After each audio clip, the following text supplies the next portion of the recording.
अखंड भारत बनाने वाले हम, भारत के लिए जान गंवाने वाले हम, और आज बांग्लादेशी कह करके सीमांचल को लोग प्रताड़ित कर रहे हैं और हमें नाना प्रकार का जो मांगा जा रहा है। यहाँ लोगों का सैलाब से घर कटक गया है। कहां से होंगे डॉक्यूमेंट्स उनके पास? हजारों लोगों के घर जल जाते हैं, कहां से होंगे? स्कूल का मुंह उसने नहीं देखा, कौन सर्टिफिकेट होंगे? 10% लोग ऐसे हैं जिनकी कोई जमीन नहीं, जमींदार की जमीन पर रहता है, होम स्ट्रीट का पेपर भी नहीं मिला, कौन सा पेपर वो दिखाएंगे? और सबसे बड़ा काम ये कीजिए कि हिंदू मुस्लिम बच्चों के दरमियान में एक डायलॉग पैदा कीजिए, क्योंकि इस वक्त मुल्क को चाइना और पाकिस्तान से उतना खतरा नहीं है जितना खतरा इस मुल्क में हिंदू और मुसलमानों के मोहब्बत को पामाल करने वालों से है।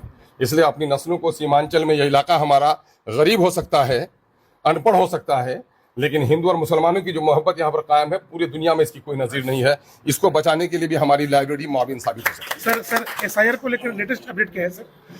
एसआईआर के मामले में बड़ी जल्दबाजी की हुकूमत ने, ये इलेक्शन कमीशन ऑफ इंडिया ने 25 दिन के अंदर में ये काम होना ही नहीं है। एसआईआर इन्होंने किया, चूंकि मैं पिटिशनर भी हूँ सुप्रीम कोर्ट में, और 7वीं तारीख को जनाब बैरिस्टर सऊदीन ओवैसी साहब के साथ चीफ इलेक्शन ऑफिसर के से मिला भी था। हम लोगों ने गुजारिश की थी कि आपके BLOs कम्पिटेंट नहीं है, आपके ERO को भी सही ज्ञान नहीं है, इसलिए इस काम के लिए आपको अवधि बढ़ानी चाहिए या फिर इसको एग्जम्प्ट करना चाहिए इस इलेक्शन तक। अगर आप जरूरी समझते हैं, चूंकि आपका ये आईनी हक है, एसआईआर कराना इलेक्शन कमीशन ऑफ इंडिया का हक है, हम उस पर उंगली नहीं उठा सकते, लेकिन जो वक्त आपने चुना है ये मुनासिब नहीं है। बिहार के 70% गरीब मजदूर बाहर हैं इस वक्त, वो घर नहीं लौट सकते, और जो कागजात आपने मांगे हैं वो कागजात मुहैया करना इतना आसान नहीं है। उसने कहा कि भाई 2003 में भी हम लोगों ने एसआईआर कराया था। मैंने कहा 2003 का एसआईआर बहुत ही इजी प्रोसेस था, लेकिन आपने जो 11 सबूत मांगे, डॉक्यूमेंट्स मांगे हैं, वो 11 सबूत इतने आसान नहीं है। चूंकि जनरल जो रजिस्ट्रेशन का मामला है वो 2006 तक हमारे यहाँ सिर्फ 16% था, 16% बिहार का था, और मैं समझता हूं कि सीमांचल का तो 6% से ज्यादा नहीं होगा। नेशनल रेट 62% था। जहां तक बोर्ड सर्टिफिकेट है, बिहार में 14% लोगों के पास है, बिहार में पासपोर्ट सिर्फ 2% लोगों के पास है।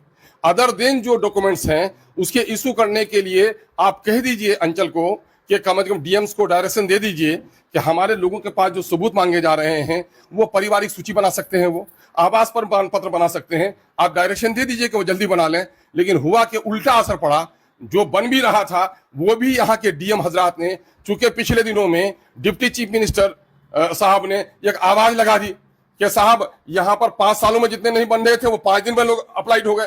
तो इनकी समझ नहीं आती है कि वो मुंगेर के रहने वाले हैं। मेरा असेंबली में क्वेश्चन था कि मुंगेर में जिस वक्त 13.5 लाख की आबादी में 88 हाई स्कूल थे, मेरे यहाँ सिर्फ 17 हाई स्कूल थे, तो मुंगेर के रहने वाला किशनगंज को क्या जाने। और फिर मैं किशनगंज सीमांचल के बारे में बांग्लादेशी यहाँ नजर आते हैं, पार्लियामेंट में खुद होम मिनिस्टर कहता है कि साहब बांग्लादेशी नहीं पकड़े गए वहां पर, और ये लोग बदनाम कर रहे हैं। इन बेईमानों को, नफरत के इन सौदागरों को हम कहते हैं कि तुम अपने बाप दादा की तारीख पढ़ो, मेरे बाप दादा की तारीख पढ़ो। जिस वक्त मुल्क का बंटवारा हो रहा था, पाकिस्तान अपने वजूद से ही 2 टुकड़े में आ गया था, पश्चिमी पाकिस्तान और पूर्वी पाकिस्तान। अगर हमारे बाप दादा करवट लेते तो हम बांग्लादेश का हिस्सा बन गए होते। लेकिन मुझे फख्र है अपने बाप दादा पर, या के हिंदू मुसलमानों की एकता पर, कि इन्होंने हिंदुस्तान में रहना ही मुनासिब समझा, अपने हिंदू मुस्लिम भाइयों के साथ मिलकर रहना मुनासिब समझा। वरना अगर ये इलाका करवट ले लेता तो अखंड भारत नहीं होता, ये आसाम मणिपुर अलग हो गया होता भारत से। अखंड भारत बनाने वाले हम, भारत के लिए जान गंवाने वाले हम, और आज बांग्लादेशी कह करके सीमांचल को लोग प्रताड़ित कर रहे हैं और हमें नाना प्रकार का जो मांगा जा रहा है। यहाँ लोगों का सैलाब से घर कटक गया है, कहां से होंगे डॉक्यूमेंट्स उनके पास? हजारों लोगों के घर जल जाते हैं, कहां से होंगे? स्कूल का मुंह उसने नहीं देखा, कौन सर्टिफिकेट होंगे? 10% लोग ऐसे हैं जिनकी कोई जमीन नहीं, जमींदार की जमीन पर रहता है, होम स्ट्रीट का पेपर भी नहीं मिला, कौन सा पेपर वो दिखाएंगे? इसलिए ये कहीं ना कहीं से इससे लोग परेशान हैं। और फिर अभी आपने इलेक्शन कमीशन ने कह दिया इजी प्रोसेस है, फॉर्म भर के दे दीजिए।